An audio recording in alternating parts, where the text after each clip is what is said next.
अरे अशमत भाई यहाँ क्या कर रहे हो भाई? भाई कल यहाँ पे आता सामान खरीदने के लिए कराकरी का हाँ। गुल मार्केट पे। हाँ। तो यार रिक्शे वाले को मैंने सामान लोड करवाया। हाँ। 2 से 2.5 लाख रुपए का सामान है। हाँ। और मैं उसके पीछे था, मैं ट्रैफिक में फंस गया और सामान वो पता नहीं कहाँ गायब हो तो गया। आप बाइक पे थे?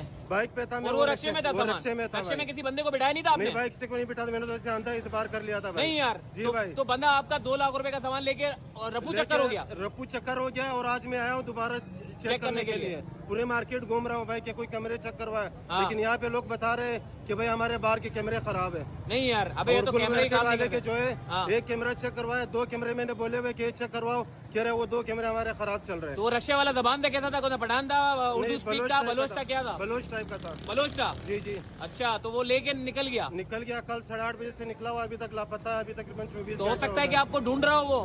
भाई लोगों से दरख्वास्त करता हूँ कि दुआएं करें ताकि माल मिल जाए हमें। भाईजान कोई रिक्शे वाला अगर कोई माल लेके गया इनका 2 लाख रुपए का, भाई अगर वो जानबूझ के अगर कोई गलती हो गई है तो भाई अशमत भाई से रब्ता करो। अशमत फूड के नाम से ऑनर है, फूड के नाम से आशिम फूड के नाम से पावर हाउस में। पावर हाउस पे इनका माल है भाई। 2 लाख रुपए का इनको पहुंचा दे रिक्शे वाले भाई। अगर कोई लेके गया, खुदा का वास्ता, कोई हराम का माल नहीं, हलाल का माल है। और अगर जानबूझ के लेके गया है तो अभी सीसीटीवी कैमरे से इसकी फुटेज निकाल के इसको पुलिस में देंगे और जहां भी ये होगा रिक्शे वाला उसको पकड़ने की कोशिश करके माल रिकवर कराएंगे भाई। शुक्रिया आशिम भाई, बहुत शुक्रिया भाई।